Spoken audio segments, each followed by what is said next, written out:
사실 이제 한국 사회나 한국 교계에서 어떤 정의로운 목소리를 낸다는 게 참 어렵지 않습니까? 그리고 또 학자로서 그러한 길을 걸을 때 당신 자체가 또 약자로 전락하는, 전락이라는 표현보다는 약자로 약자의 위치에 서게 되는 그런 경우가 많은 것 같습니다. 사실 오늘 모신 우리 기독연구원 니에미아의 김근주 교수님이 저는 이제 그러한 길을 쭉 걸어오셨다라고 생각해요. 그래서 오늘 특별히 모시게 됐습니다. 돌봄을 받기 어려운 아이들을 돌보는 방과후 대안학교, 현재 푸른 씨앗학교의 교장 선생님이기도 하세요. 제가 그 홈페이지에 들어갔더니 참 집요하죠. 제가 맨날 이렇게 조사하고 이런 글자가 있었습니다. 이런 문구가: 씨앗은 작지만 자라면 무성한 나무가 되어 많은 새들이 깃들게 될 것입니다. 우리의 지금 세월호의 여정이 저는 이러한 동일한 소망으로 우리가 함께하고 있다고 믿고요. 특별히 세월호와 역사의 고통에 신학이 답하다라는 세월호의 또 참사를 가슴 아파하며 책을 쓰시기도 했습니다. 오늘은 저주의 기도 시편 109편과 오늘의 현실이란 강연 제목으로 전해주실 텐데요. 나오실 때에 또 큰 박수로 환영해 주시기 바랍니다. 네. 만나 뵙게 되어서 반갑습니다. 소개받은 김근주입니다. 잘 부탁드리겠습니다. 제가 이 야외에서 강연을 하기는 처음이라서 굉장히 낯설지만 한번 나눠보려고 생각합니다. 제가 오늘 이 강연 부탁을 받고 무엇을 나눌까를 참 많이 고민을 했었고, 제가 할 수 있는 것이 성경 본문에 대한 풀이인 것 같습니다. 해서 제가 오늘 같이 나누고 싶은 건 시편 109편입니다. 시편 109편 우리 자료를 받으셨겠습니다만 우리가 교회에서 잘 읽지 않고 다루지 않게 되는 그런 시편입니다. 이 시가 교회에서 잘 읽히지 않게 된 까닭이 있다면 이 시에 나와 있는 이 저주하는 내용 때문에 그렇다라고 할 수 있겠습니다. 109편 같은 시를 이 전문적인 시편 연구자들은 탄식시 이런 식의 이름을 붙여두었습니다. 탄식이라는 말이 우리 교회 바닥의 일상 느낌하고는 약간 좀 멀 수가 있겠습니다만, 기본적으로 탄식이라는 말이 의미하는 건 지금 내 상태가 고르지 않습니다. 지금 제가 참 괴롭고 제 처지가 답답합니다. 답답한 까닭은 여러 가지가 있겠습니다. 원수들 때문에, 자기를 괴롭히는 원수들 때문에 괴롭다라는 것도 있겠고요. 혹은 하나님 때문이기도 해요. 하나님이 나를 그냥 두지 않고 하나님이 자꾸 나를 못 살게 굴기 때문에 힘들다.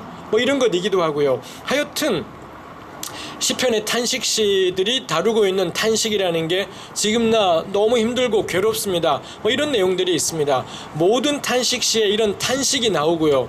또 하나 탄식시에 중요한 특징이 있다면 탄원입니다. 그렇게 힘들기 때문에 하나님 저 좀 살려주세요.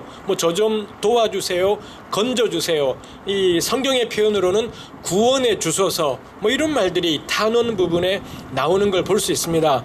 해서 우리가 시편을 볼 때 시편이 150개가 있지만 절반 이상이 탄식시라고 불리는 양식입니다. 그러니 이것도 참 특이하죠. 우리 시편 그러면 찬양이다 이런 생각이 떠오르고, 실제로 시편집의 이름이 찬양이라는 제목을 가지고 있지만 근데 그 찬양의 절반 이상, 과반수를 차지하는 내용은 탄식이다라는 점에서 참 우리가 생각해 볼 만한 점이다 싶어요. 진짜 찬양은 그 탄식에서부터 비롯되는 것이 있겠다이지요. 해서 그 과반수의 탄식시를 볼 때 우리가 고려해야 될 게, 이 시편 기자는 무엇 때문에 지금 힘들어하는가, 그걸 생각해 볼 만하겠고요.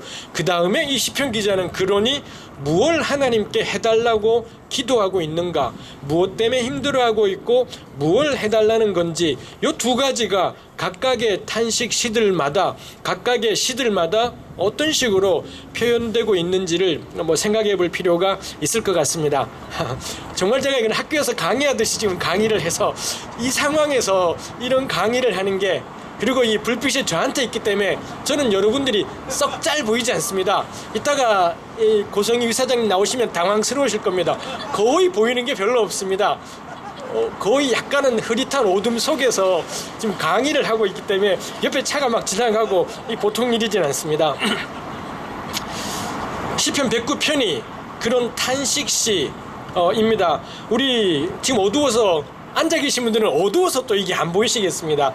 온갖 가지 힘든 것이 있습니다만 시편 기자가 탄식해요. 탄식하는 이유가 원수들이 자기를 괴롭히는 것 때문에 탄식하는 것이 있습니다. 이 시편 기자를 가장 괴롭게 하는 현실이 뭐냐 하면 원수들의 말입니다. 이것도 역시 제가 한번 조금 모아본 것입니다만 시편 기자를 괴롭히는 원수들의 주로 큰 무기가 뭐냐 하면 악한 말, 속이는 말, 거짓혀, 미워하는 말, 뭐 이런 말들을 가지고 시편 기자를 괴롭혀요. 그래서 이거를 시편 기자는 표현하기를 자기가 사자들 중에 누워있다, 뭐 이렇게 표현하기도 합니다. 혹은 불사르는 자 중에 누워있다, 뭐 이런 말도 나와 있기도 합니다. 워낙 주변의 사람들이 이 시편 기자의 원수 대적들이 어찌 그리 시편 기자에 대해서 나쁜 말을 하고 못된 말을 하는지 마치 사자굴에 있는 것 같고 사방에 불이 나는 가운데 자기가 있는 것 같다, 뭐 이렇게 말할 정도로 이야기를 하고 있죠. 언뜻 맨 처음에 제가 시편을 공부할 때는 말이 뭐 그렇게 무서운 건가, 날 때리는 것도 아니고 나를 막 와서 패는 것도 아니고 빼앗아 가는 것도 아니고 말인데 그게 뭐 그리 힘들까 싶습니다만 뭐 살면 살수록 우리가 느끼게 되죠. 특히 제가 오늘 이 말씀을 나눌 생각을 하면서 우리 세월호 유가족들 이야말로 다른 게 힘들지 않죠. 다른 어떤 것이 아니라 이 대한민국의 국가라는 것이 존재하지만 이 국가의 책임을 진 사람들이 내뱉는 말들이야말로 너무 끔찍한 말들을 쉽게 내뱉고 뭐 그런 끔찍한 말을 내뱉는데도 대한민국의 이 쪽수가 제일 많은 집권 여당의 비례대표로 선임이 되기도 하고 이런 일들이 허다하게 일어나는 걸 볼 때 그 다음에 이 유가족들에 대해서 너무 쉽게 일반 사회에서나 교회에서나 말들이 오가는 것을 볼 때 다시 한번 깨닫게 돼요. 말이 진짜 사람을 후벼 파버리고 고통스럽게 하고 절망에 빠지게 한다 싶은 거고요. 그걸 생각하니 전 시편 읽을 때 훨씬 도움이 되었습니다. 말이야말로 정말 칼과 같고 화살과 같은 거라서 수많은 사람들을 죽이는 것이구나 싶습니다. 이 백구편의 특징 가운데 하나가 대적하다라는 동사가 굉장히 많이 나옵니다. 히브리 말로 대적하다라는 동사가 사탄이라는 단어입니다. 우리 익숙하지 않습니까? 사탄이라는 동사가 있고 그 동사에서 만든 명사형도 히브리 말로는 모음이 좀 다르지만 역시 똑같이 사탄이라는 단어입니다. 이 사탄이라는 동사는 대적하다, 맞서다, 뭐 이런 기본적인 뜻을 가지고 있어요. 근데 이 나쁜 놈들이 시편 기자를 대적하는 주된 수단이 뭐냐 하면 험담인 겁니다. 이 시편 기자의 명예를 짓밟고 이 모략을 일삼고 비방을 만들어내고 말도 안 되는 헛소리를 만들어서 주변 사람들에게 유포하고 이러더라는 거죠. 해서 시편 기자가 누명을 뒤집어 쓰고 너무 억울하고 고통스러운 상황이 되고 그러더라는 겁니다. 그래서 원래는 대적하다라는 뜻을 가졌던 이 사탄이라는 동사에 실제로 구약 본문 안에 쓰일 때 보니 실제로는 무슨 의미로 쓰이느냐, 중상모략하다, 비방하다, 참소하다, 뭐 이런 뜻으로 성경에 쓰이는 것들이 많이 있더라라는 겁니다. 요 동사를 가지고 만든 명사가 사탄, 중상모략자, 참소자, 비방자, 뭐 이런 뜻들을 가지게 되는 거죠. 우린 사탄이 익숙하지 않습니까? 신약 성경에서 뭐 교회 조금 다니면 우리가 사탄이라는 말이 이 마귀의 이 히브리 말로서 이 사탄이라는 말이 굉장히 익숙해요. 근데 이 원래 구약 성경 안에서 생각을 해보게 될 때 사탄이 뭐냐, 시뻘게 가지고서 머리에 뿔이 달린 존재, 이거 사탄이지 않습니다. 혹은 이 사탄이라는 어떤 영적인 존재가 있어서는 하나님의 백성들을 사로잡고 뭐 지옥으로 끌고 가고 이런 것이지 않습니다. 사탄의 핵심은 뭐겠습니까? 중상모략이에요. 중상모략하고 비방하고 참소하고 헐뜯고 부당하게 사람들의 명예를 짓밟아버리고 뭐 이런 것들이 사탄이라는 것이 사탄의 가장 기본적인 속성이고, 구약이 가진 이런 의미가 신약 성경에 나오는 사탄 이미지를 만드는데 가장 본질적이고 중요한 요소가 되어 있더라라는 겁니다. 전 개인적으로 구약을 전공한 선생으로서 우리가 구약을 제대로 안 보기 때문에 신약 이해에도 엉망이 되어버렸다 싶은 것이 있습니다. 우리 왜 교회 바닥에 축사하시는 분들 있지 않습니까? 사탄아 물러가라, 예수 이름으로 명하노니 사탄아 물러가라 하지요. 대적 기도라고 해서 이곳을 돕고 있는 악한 영들을 향해 이런 축사 기도를 하는 경우들이 많이 있습니다. 괜찮은 기도인데 전 그런 기도가 괜찮다 생각을 하는데, 문제는 뭔가요? 마귀의 실체가 뭔지, 사탄의 실체가 뭔지 이거에 대한 이해가 없다 보니 악한 영이라고 자꾸 생각하는 것이 있습니다. 악한 영이 맞는데 그 악한 영의 실제 경로가 뭐냐? 모략이라는 거죠. 중상모략과 참소라고 할 수 있겠다라는 것입니다. 그 점에서 이 사탄에 대한 이 의미들을 알게 될 때 저는 세월호 이 참사를 겪은 유가족들을 향해 한국 사회가, 혹은 심지어 교회 강단에서까지 목사님이네 뭐네 하는 기독교인들까지 함부로 내뱉는 말들이야말로 전 사탄의 실체다. 정말 우리가 그런 현실을 향해 예수 이름으로 명하노니 나사렛 땅에 오셨고 갈릴리 땅에 몫으로 오신 우리 주 예수 그리스도의 이름으로 명하노니 이 사탄아 물러가라. 그거야말로 저는 교회가 세속 사회를 향해 이 끔찍한 말들을 내뱉는 세상을 향해 해야 될 말이겠다 싶은 것이 있습니다. 너무 원통하고 억울했던 시편 기자가 6절부터 시작해서 109편 6절부터 20절까지 하나님께 탄원하는 내용이 나옵니다. 너무 힘들었기 때문에 이분이 길게 하나님 이렇게 해주세요, 저렇게 해주세요 기도하는 것이 있습니다. 그 가운데 몇 번 반복되는 것이 하나님 이 나쁜 놈들의 죄악을 절대 잊지 말아 주십시오. 그런 기도를 하나님께 하는 게 있고요. 그 다음에 또 하나 이거랑 비슷하게 기도하는 게, 하나님 이 나쁜 놈들은 이 땅에서 영원히 기억이 지워지게 해주십시오. 이렇게 기도하는 것이 있습니다. 제가 그 다음에 나누고 싶은 것이 기억과 망각입니다. 나쁜 놈들의 이름이 이 땅에서는 기억되지 않게 하시고, 이 나쁜 놈들의 죄악은 우리 하나님께서 영영히 잊지 말아 주십시오. 이렇게 기도를 하더라라는 거죠. 우리 구약 성경에 보면 하나님께서 우리를 용서하신다라는 표현이 있지 않습니까? 용서의 핵심이 뭐냐 하면 망각이지요. 우리가 지은 죄들이 엄청나게 많이 있는데 놀랍게도 우리 하나님께서는 우리를 불쌍히 여기시고 우리 죄를 잊어버리신다라는 걸 망각해버리시고, 그걸 겁나 거창한 말로 간과하다 이렇게 표현하기도 하고, 죄를 덮다라고 표현하는 것도 볼 수가 있습니다. 하나님이 우리 죄를 덮어버리시고 치워버리시고 잊어버리시고, 그러니 우리를 보실 때 용납하시고 받으시고 그런 것이 있다라는 겁니다. 만일 하나님이 우리 죄를 영영히 기억하신다면 그 앞에 설 수 있는 존재는 아무도 없을 겁니다. 해서 구약성경 아모스서에 보면 하나님이 심판을 선포할 때 심판의 내용 중에 하나가 뭐냐, 내가 이 백성들의 행위를 결코 잊지 아니하리라, 이렇게 하나님께서 말씀하시는 구절도 있습니다. 하나님이 기억하시기로 작정해버리면 설 자가 없는 것이지요.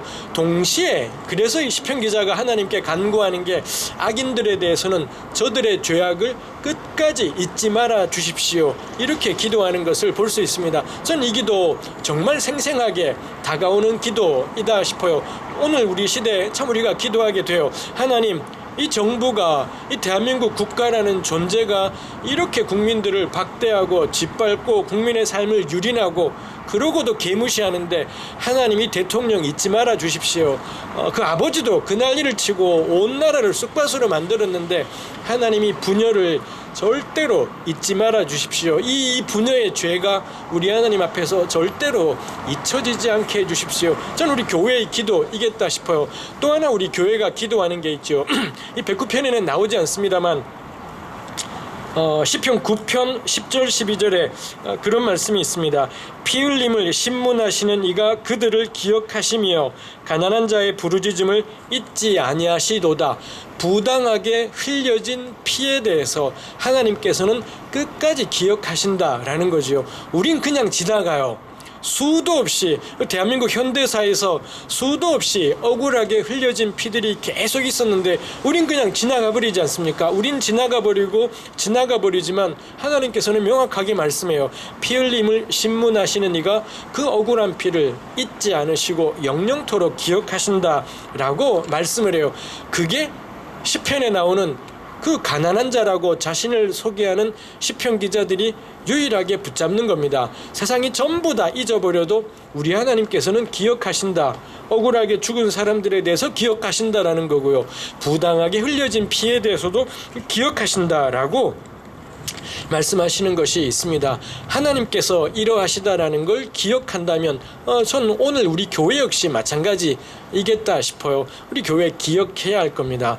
어떤 일이 있더라도 기억하고 필요하지요. 우리 부활을 이야기하지 않습니까? 지난주가 부활주일이기도 했습니다만 제가 공부하기로는 구약신앙에는 구약성경에는 내세에 대한 말씀들이 나오지 않습니다. 부활에 대해서도 나오지 않고요. 구약이 죽은 다음에 세상을 기억하는 딱 두 가지의 방법은 첫 번째는 이름이고요. 두 번째는 자식입니다. 이름, 그러니까 어떤 하나님의 사람이 있었고 그가 행한 일이 있었다면 그 이름이 영영토록 기억된다. 이 구약의 사람들이 간절히 바랬던 거예요. 그 다음에 또 하나가 자식이지요. 자식들을 통해 그 조상들이 행했던 명예로운 일들, 이런 것들이 기억되기를 바랍니다. 뭐 이런 것이 있습니다. 저는 이거 참 우리가 생각해 볼 만한 점이다 싶어요.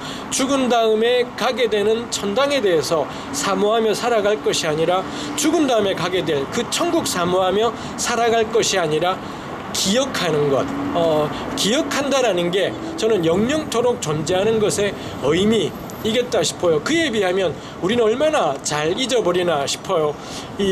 오늘이 지금 3월 31일이지 않습니까? 맞죠? 3월 31일이지 않습니까? 며칠 지나면 4월 3일입니다.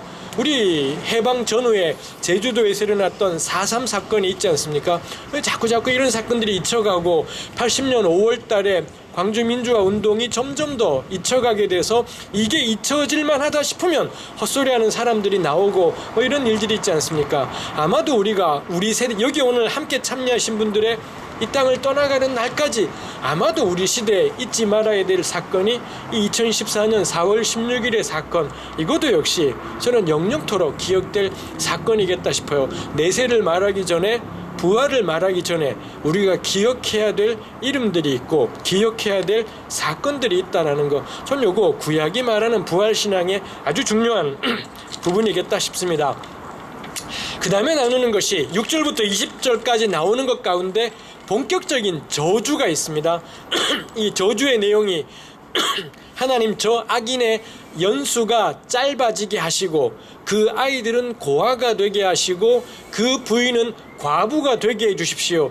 뭐 이렇게 기도하는 장면이 있습니다. 이걸 한 번에 만족시키는 게 그 남자를 죽여버리는 거죠. 이 남자가 죽어버리게 되면 연수 짧아지고 애들은 고아되고 부인은 과부되고 이걸로 그치지 않습니다. 시편 기자가 기도하기를 그 집 고아가 길거리를 돌아다니며 동냥할 때 아무도 그 아이를 도와주지 않게 해주시고 그리고 그 아이마저도 일찍 죽어서 그 집안의 대가 끊어지게 해주시고 뭐 이런 내용들이 109편에 실려 있더라라는 겁니다. 이게 교회로 하여금 109편을 읽기가 아주 어렵게 만들어버렸지요. 원수를 사랑하라라는 성경의 말씀이 있는데 어떻게 이런 기도를 할 수 있을까 싶어서 이거는 복음 이전 단계다 뭐 이런 식의 견해들이 나오게 되었던 것 같습니다. 저는 그렇지 않다 생각해요. 109편을 정말 복음 이전 단계로 만들어버린다면 그건 이 말씀을 성경 안에 포함시킨 하나님보다도 우리가 더 잘 기도할 수 있다라는 그런 의미가 되고 말겠다 싶습니다. 109편은 반드시 교회에서 묵상되고 읽어줘야 될 성경이라고 생각합니다. 저는 이 저주의 기도를 4가지 정도로 생각해 볼 수 있지 않을까 싶었습니다. 첫 번째가 저주의 기도는 불의를 보고 분노하는 사람들의 정당한 표현이다 라고 저는 생각을 했습니다. 불의한 현실을 볼 때 너무나 자연스러운 사람들의 감정은 분노라는 거지요. 그 다음에 그 분노를 속으로 사귀는 것이 아니라 이 시편 기자는 입으로 이야기를 하고 있다라는 겁니다. 어느새 우리 교회에서 너무 낯설어져 버린 단어가 분노하시는 하나님이지요. 성경에 찾아보면 하나님이 심지어는 매일 분노하시는 하나님, 이런 표현까지 성경에 있고요. 우리 신구약 성경 제일 마지막인 요한계시록에 보면 어린 양의 진노 라는 단어까지도 나오는 걸 볼 수 있습니다. 근데 어느새 우리가 예수 믿고 나더니 우리 안에 사라져버린 게 뭐냐?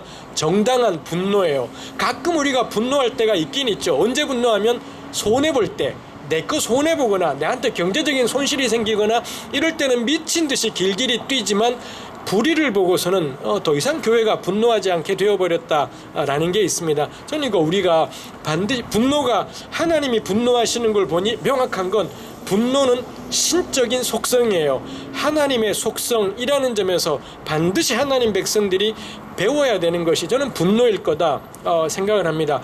두 번째, 이 저주의 기도의 의미라는 게 이 시편 기자는 저주의 기도를 드리고 있지 저주하고 있는 것이지는 않습니다.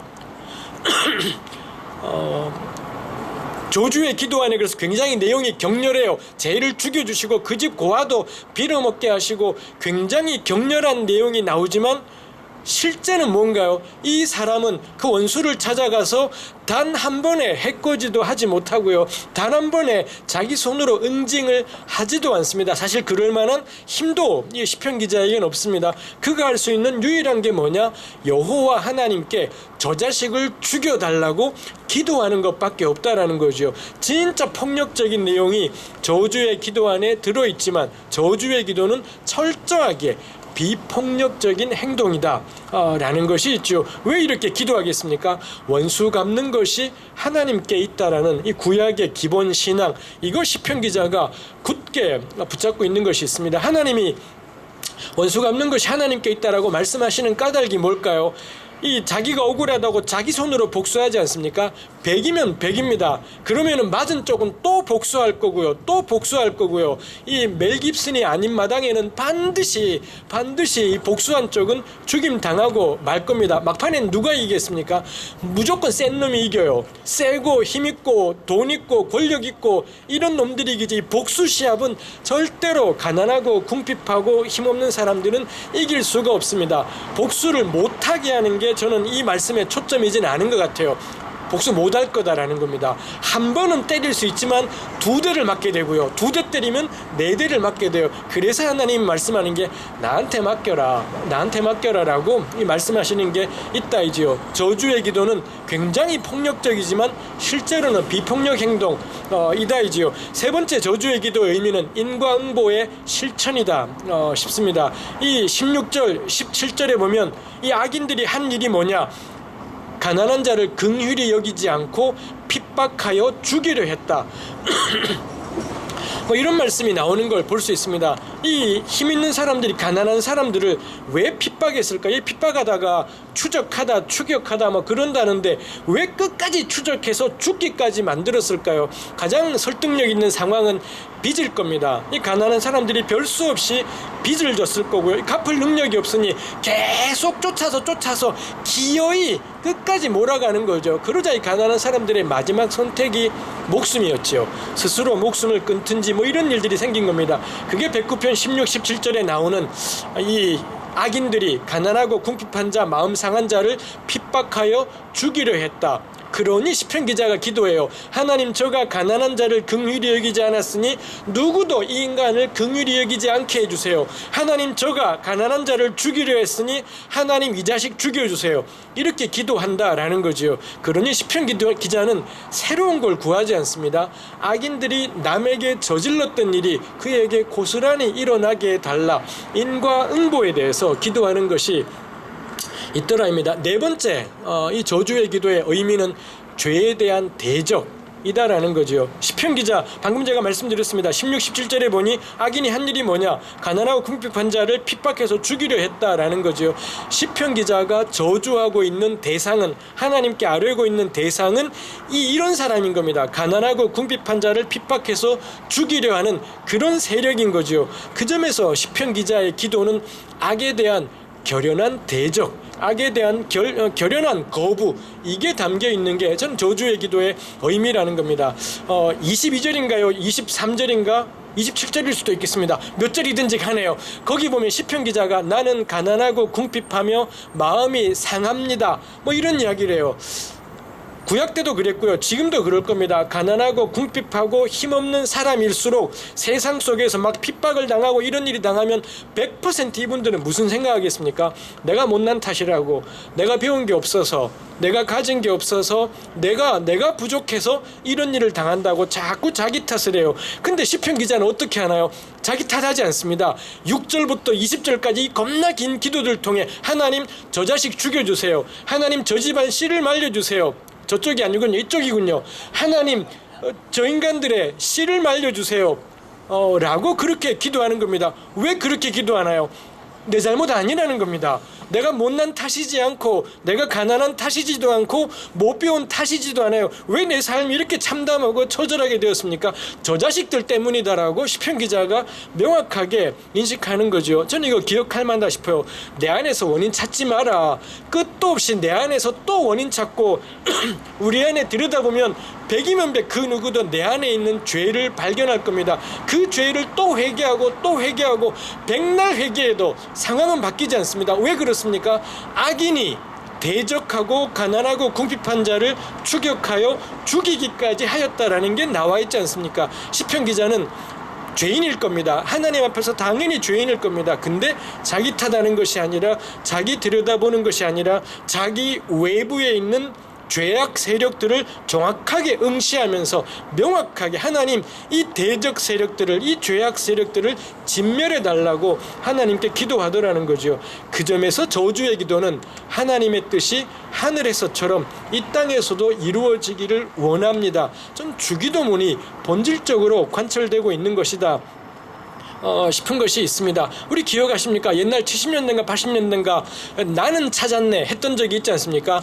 엑스플로 74니 이게 전부 다 지금은 생각을 하니 1972년에 박정희가 이 유신헌법 했지 않습니까? 유신 쿠데타 한 다음에 그 다음에 한국교회가 난리법석을 떨며 CCC를 중심으로 난리를 했던 게 나는 찾았네, 엑스플로 74 이런 거 이었다라는 거죠. 사람들이 그때 유신헌법 보고 이게 미친 짓이지 않습니까? 독재이고 규탄했던 건데 한강변에 가서, 여의도 광장에 가서 내가 죄인이었구나 이걸 깨닫는 순간 독재는 물러가라 하던 손가락들이, 그 전설 있잖아요. 남에게 손가락질하면 세계는 날 향한다라는 이 전설 있지 않습니까? 내가 죄인이었구나. 희한하지요. 교회 갔다 오면 유신헌법을 규탄하던 모든 사람들이 내 탓이다, 내 죄 때문이다, 이렇게 바뀌더라 라는 것입니다. 제가 이거 엄밀하게 데이터로 검증된 이야기이진 않습니다. 전 한국교회가 근본적인 변질이 생겨난 시대가, 저는 이 엑스플로 74라든지 빌리그레암 목사님의 방한 집회라든지 유신헌법 직후에 일어났던 요게 전 한국교회의 근본적인 문제의 원인 가운데 하나이지 않을까 싶은 것이 있습니다. 요 전형적이죠. 모든 문제의 원인을 내 안에서 찾아버리기 때문에 독재 정권에게는 가장 적합한 세력이, 죄에 대해서 겁나 민감한 집단들, 자기 안에 마음의 마당을 쓰는 것을 아주 중요하게 생각하는 집단들은 독재 정권에게는 뭐 가장 적합한 세력이다 싶은 것이 있습니다. 그러니 저는 저주의 기도는 오늘날에도 우리가 기억해야 될 너무 중요한 기도이다 싶습니다. 한 가지만 하고 우리 마무리해야 될 것 같습니다. 제가 마지막에 적어놓은 것이 미가서 5장에 나오는 말씀을 적어놓은 것이, 미가서 5장 7절 8절 말씀을 적어놓은 것이 있습니다. 야곱의 남은 자가 많은 백성들 가운데 있다. 야곱의 남은 자가 열방 가운데 있으니 아마도 포로로 끌려가 있는 상태일 겁니다. 엄청나게 많은 열방들 중에 이 야곱의 남은 자가 소수로 존재하는 겁니다. 근데 하나님이 그 날이 되면 그 야곱의 남은 자가 담비 같고 이슬 같을 거다. 그 다음에 사자같이 다 찢어버릴 거다. 뭐 이런 말씀이 미가서에 있습니다. 이 말씀의 의미가 뭘까를 제가 공부를 하면서 발견한 게, 야곱의 남은 자가 사자가 따라 다 찢어버린다라고 해서 그러면 최강이 된다라는 거냐? 그럴 수도 있는데 구약의 역사에서나 지금까지 그랬던 적은 한 번도 없지 않습니까? 야곱의 남은 자가 최강이 된다라는 것 잊지 않고, 뭐 제가 이거 시간상 길게는 못하겠습니다. 야곱의 남은 자가 담비 같고 사자 같다라는 것의 의미는 야곱의 남은 자에게 어떤 관계를 맺느냐에 따라 열방에게 그들의 담비가 될 수도 있고 열방을 찢어버리는 것이 될 수도 있다. 이게 하나님의 방식이라는 거예요. 교회가 겁나 세져가지고 세상에 진리를 베풀고 뭐 세상을 심판하기도 하고 그렇지 않다라는 겁니다. 교회는 열방 가운데 있는 정말 작은 집단이에요. 근데 이 야곱의 남은 자에게 열방이 좋게 하면 이 야곱의 남은 자 때문에 하나님이 단비를 내리시지만 이 열방이 야곱의 남은 자를 짓밟으면은 이 하나님께서 역사하셔서 사자처럼, 젊은 사자처럼 열방을 찢어버린다라는 거죠. 대표적인 예가 예수님이지 않습니까? 예수님이야말로 온 세상이 사느냐 죽느냐의 시금석이, 그분이 뭐 힘이 될 세서가 아니라 그런 시금석이 되지 않습니까? 전 오늘 우리 시대에 이런 야곱의 남은 자 같은 시금석이 어디일까? 제가 굉장히 조심스럽습니다만 전 세월호 유가족이 그 수많은 그런 사람들이 있겠습니다. 그 중에 한 분들이 세월호 유가족이지 않을까 싶어요. 이분들에게 우리 교회가 어떤 관계를 맺느냐에 따라 우리에게 단비가 될 수도 있겠고요.